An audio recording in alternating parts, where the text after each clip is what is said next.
Никола Янков Вапцаров е роден на 7 декември 1909 г. в град Банско. Образованието му започва от родния му град, а оттам продължава в град Разлог. Бил интелигентно момче с неописуеми интереси в изкуството. Публикува първата си торба на 17 години под името Към светли идеали, а почти пълнолетен Никола заминава за Варна по настояване на баща си за следване в морското машинно училище. Никола имал желанието да се развива като писател, но не успял да се противопостави на баща си това негово желание. И през 1932 година завършва морското машинно училище. А днес това престижно учебно заведение, в което е влязъл на сила, носи неговото име. През същата 1932 година започва работа в фабрика с хартия в село Кочериново, край Благоевград. Няколко години Вапцаров, без да е подозирал, че в изтощителното монотонно работещо ежедневие ще срещне опора. Опора за неговите идеали, мечти и желания за един по-добър и справедлив живот. Той среща Бойка Вапцарова.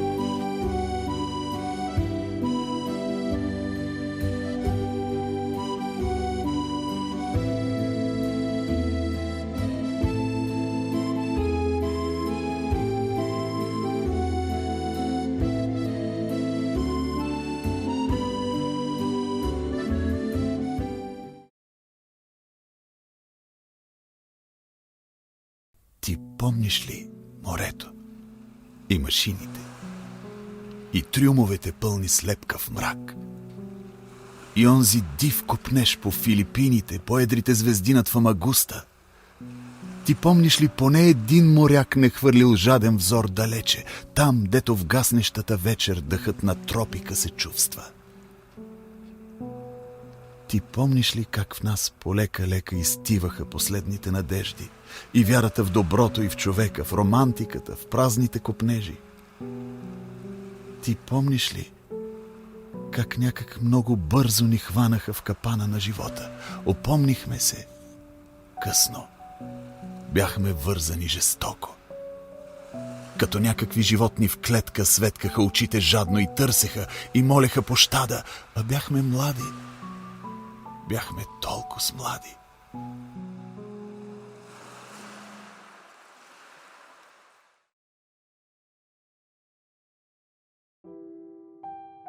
Никола Вапцаров заминава за София заедно с Бойка Вапцарова, след като бива уволнен от фабриката в Кочериново. Като Бойка издържава мъжа си, докато той изтърсил работа. Впоследствие Вапцаров успява да намери работа, с която да свърза двата края в държавните железници и Софийския крайсаж. През периода 1936-1938 година, когато е периода на безработица, мизерия и пътувания за Вапцаров, той не забравя мечтата си, а именно да прави това, в което е талантлив – писането.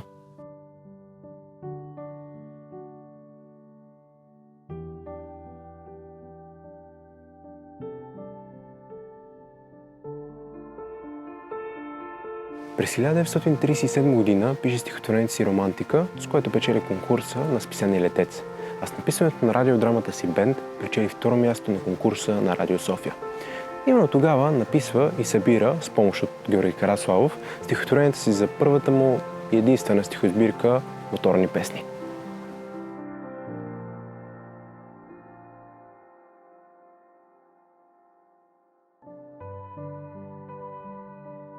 Никола Вапцаров още от малък е запознат с идеологията на комунизма. Силно влияние му оказа приютения емигрант през 1919 година в семейство Вапцарови, доктор Борис Майлер. Руснак по происход с некриещи комунистически възгледи, напуснал Съветска Русия и дошъл в Банско.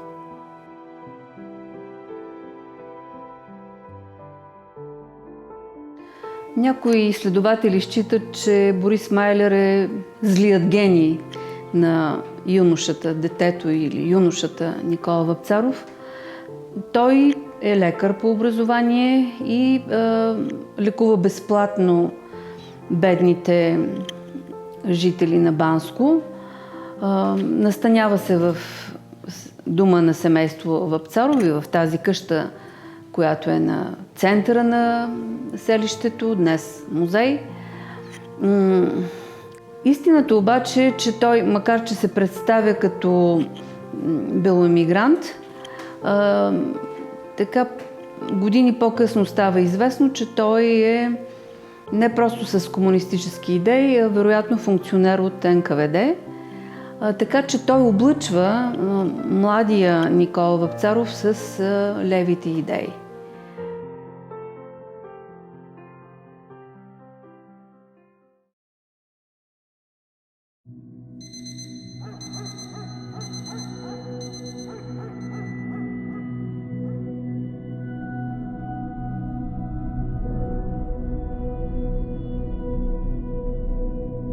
Борбата е безмилостно жестока.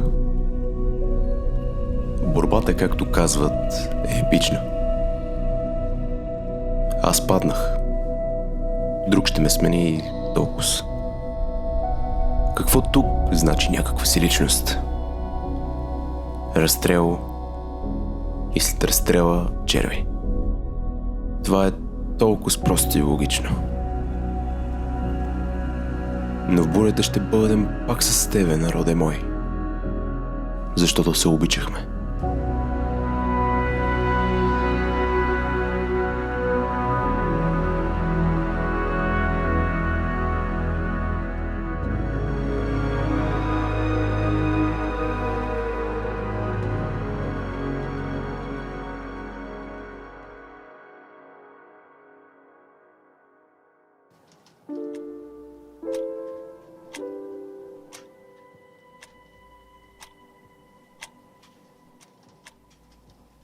Последните години от живота на Никола Вапцаров преминават в конспиративна дейност. Може би затова мненията за него са толкова противоречиви. Едни го обичат, други го мразят, а пък трети го делят на съставните му части. Поет, комунист, престъпник, терорист. Всеки е в правото си да избира според това, което знае. Лично аз, търсейки информация за Никола Вапцаров, попаднах на няколко много остри твърдения относно него. Разчетох се и бях изненадан. Бях изненадан от словата, написани в тези статии. Събрах всичко написано там в един въпрос. И той е: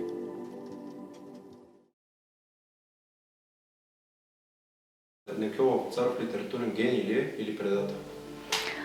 Да, тук са събрани два различни проблема, защото творчеството на Вапцаров, което разбира се не би могло да се отдели от неговия живот, е все пак една отделна тема.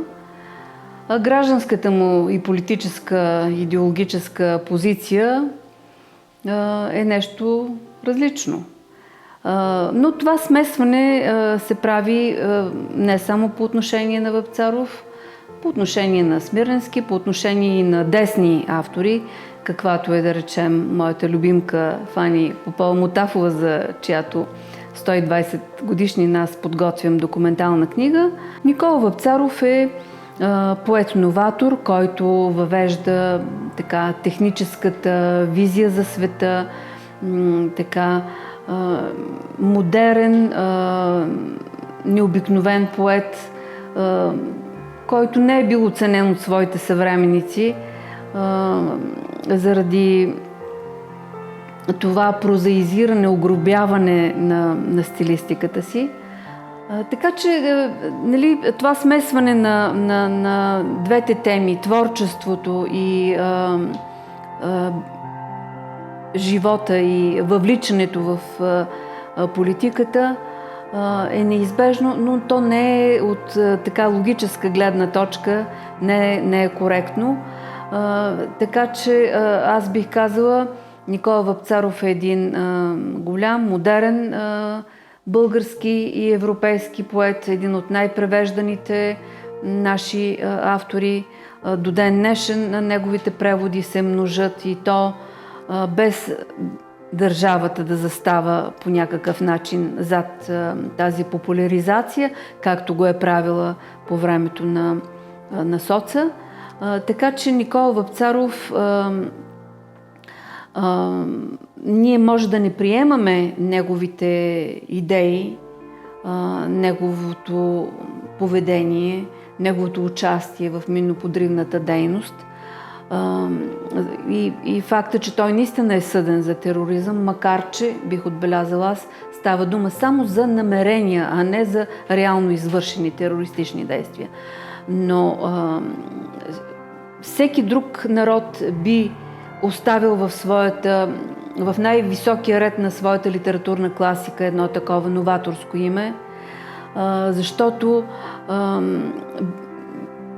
за всяка друга нация сякаш би било достатъчно, че става дума за един човек със съвест, с чувствителна съвест, един човек, който не е останал настрани от кипежа на идеите и на идеологиите, противопоставянето на идеологиите по времето на една световна война. Тоест, това е един човек, който е заложил живота си и го е дал в името на своите идеи. Но дори да не приемаме тези идеи и това поведение, ние не можем да не оценим неговия огромен иноваторски поетически талант.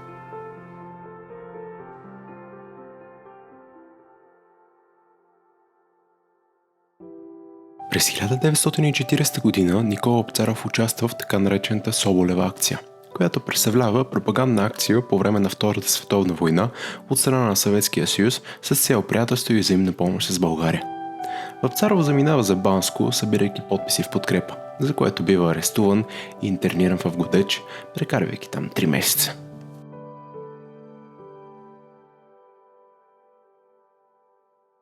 Малцина знаят, че Никола Вапцаров е съден 2 пъти, като първи процес е именно във връзка с така наречената Соболева акция. Това е една акция по времето, когато, и това е много важно да се знае, СССР и Германия са съюзници. Кръстена е по името на този емисар, който идва от Съветския съюз, именно Соболев. И това е така една акция, която е много, много недобра като перспектива, защото държавите, които участват в подобен род договори, именно Литва, Латвия, Естония, след това са жестоко обрулени по време на войната. Тоест, много хора днес мислят, че Никола Вапцаров е сгрешил, когато се е включил да събира подписи в родния си край, в Банско и Разлога, в подкрепа на този така наречен пакт за ненападение на Съветския съюз. Но той е включвал така и това да има присъствие на съветски кораби на нашето Черноморие, т.е. така чисто стратегически, ако се е случил този акт, е щял да бъде една заплаха за нашата национална сигурност. Но Никола Вапцаров, човек идеалист, човек така вярващ в това, че Съветския съюз е една държава на прогреса, се включва в това събиране на подписи и е арестуван така почти навръх Коледа и е обвинен всъщност за творчество, защото в джоба на дрехите му са намерени 2 стихотворения, Селска хроника и Бунтът кипи. Той отрича, че едното стихотворение е негово и това вероятно е точно така, защото е много слабо и далеч от стилистиката на неговата поезия. Но той е подведен под отговорност реално заради стихотворение. И започва така едно разследване. Преди да бъде произнесена присъдата, той е арестуван тук в Софийския си дом, докато чете на съпругата си Бойка една от своите прекрасни пролети. Той има няколко стихотворения пролет. Звъни се на вратата, отварят и Вапцаров е арестуван. Затова той взима малкият червен бележник, където първото стихотворение е пролет. И с този бележник той винаги е внимавал да вземе някои от своите малки бележничета, когато излиза от къщи. С този червен бележник той е интерниран в Годеч, където пребивава 3 месеца, но те са изключително важни в неговата биография, защото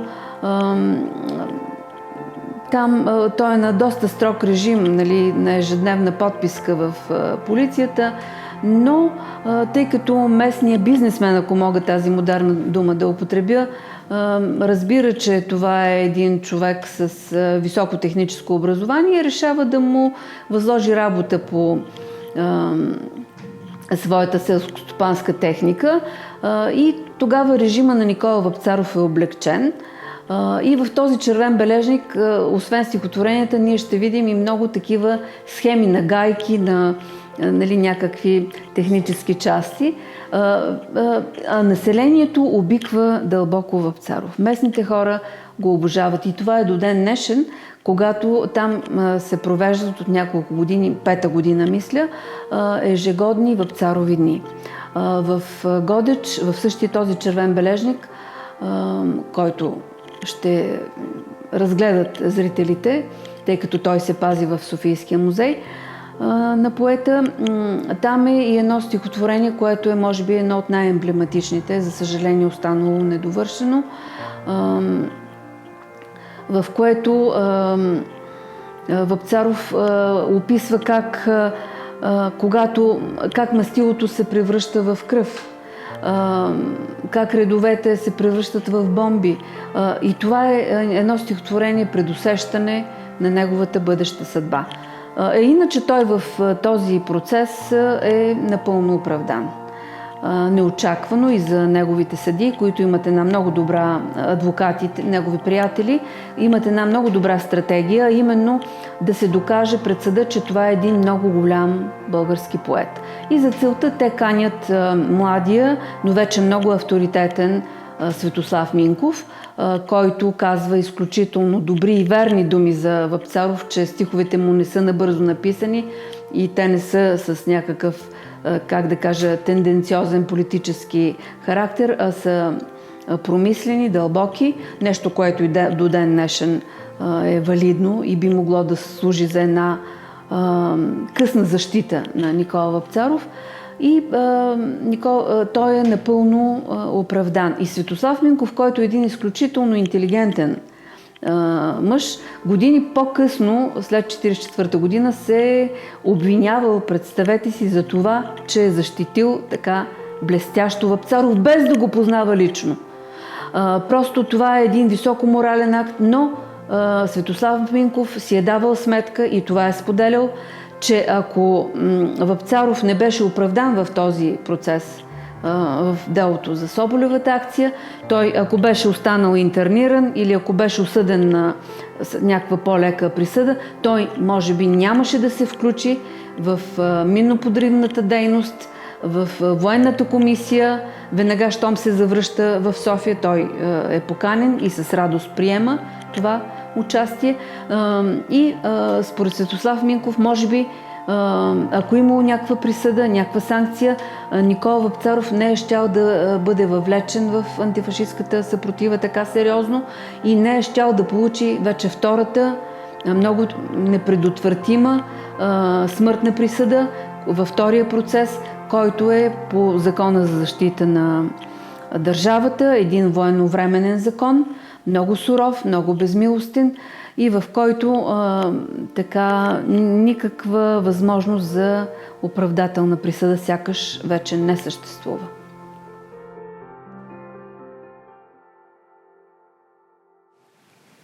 През 1941 година поетът е оневинен от съда, но белязан от полицията. През есента същата година Вапцаров е привлечен за сътрудник към Централния комитет на БРП с длъжността си на касиер на минно-подривната комисия. Това е тежка и нелегална работа, за която Вапцаров отново бива арестуван на 4 март 1942 година.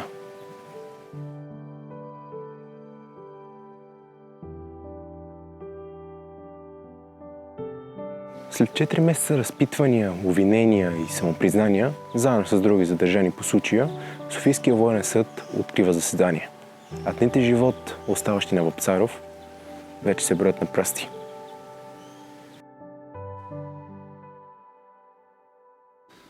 Този процес на ЦК, на БКП, както се нарича, или процеса на 60-те е другото название, е един много тежък военновременен процес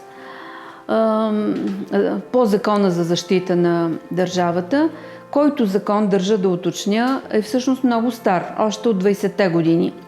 Но към този закон непрекъснато се добавят нови, все по-зловещи клаузи, една от които е, че осъденият на смърт по този закон, присъдата му може да бъде изпълнена в рамките на 24 часа. Т.е. тя не може да се отлага.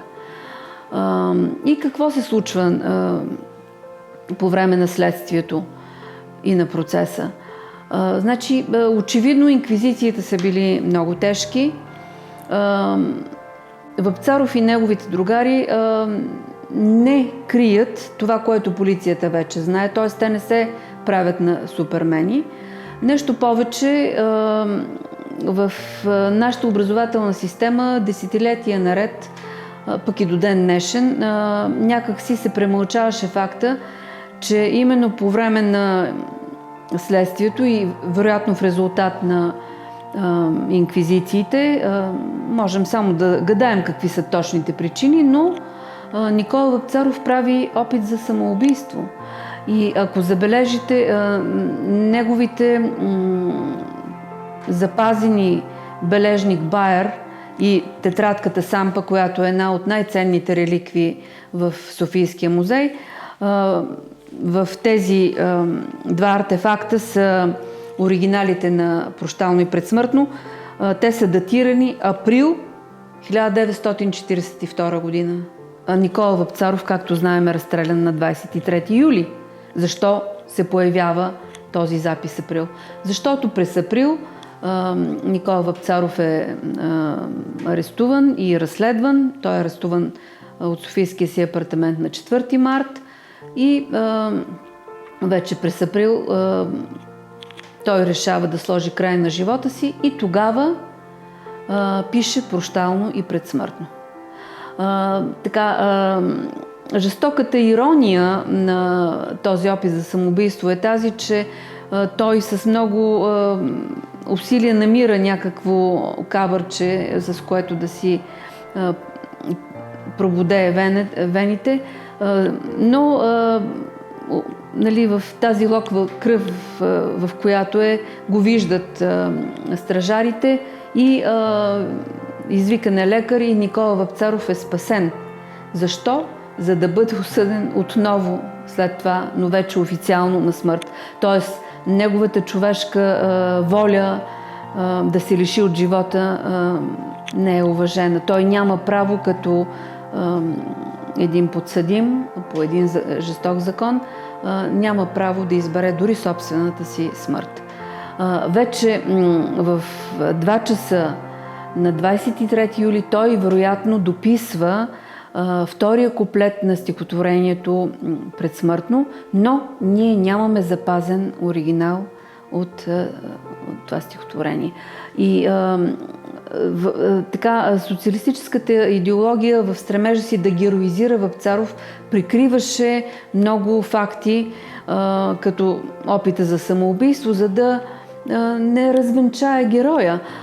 Също така фактът, че Никола Вапцаров е направил 30 страници признания или това, че той е помолил за милост в последния момент с телеграма, не с някаква официална молба. И той, и другите осъдени 6 пряко, 6 задочно по този процес.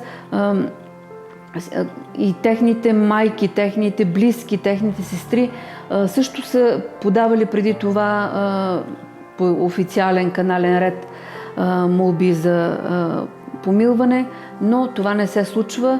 И интересното е, че цар Борис III, когато аз считам за голям държавник, но не мога да си обясня, освен като един опит за измъкване от казуса, факта, че и в процеса срещу генерал Владимир Зимов и в процеса на 60-те, по който е съден Никола Вапцаров, молбите за помилване идват тогава, когато вече на следващия ден, след като вече е изпълнена смъртната присъда. Това дали е случайно?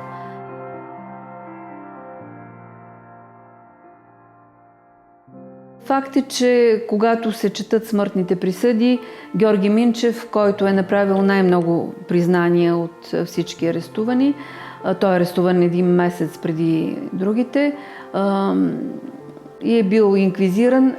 Той показва краката си, които са така обезобразени, че не приличат на човешки крайника, на някакви чуканчета, сини, отекли, страшни. Антон Попов показва някаква рана на главата си и това не е за да умилят и без това нажалените си майки и любими, а за да покажат недвусмислено, че признанията, които те са дали, са изтръгнати в резултат на физическа тежка разправа.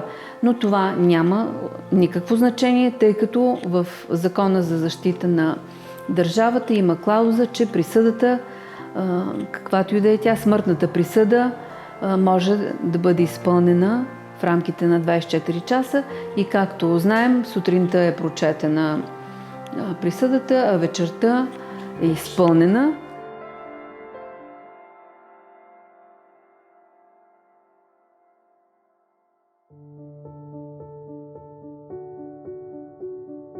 Колкото и противоречиви мнения да има за Никола Вапцаров, престъпник ли или не, това няма значение пред литературното наследство, което ни остава след себе си. Вапцаров си остава един от големите литературни таланти на 20 век, а неговото творчество не слезе до ден днешен от учебниците и читанките.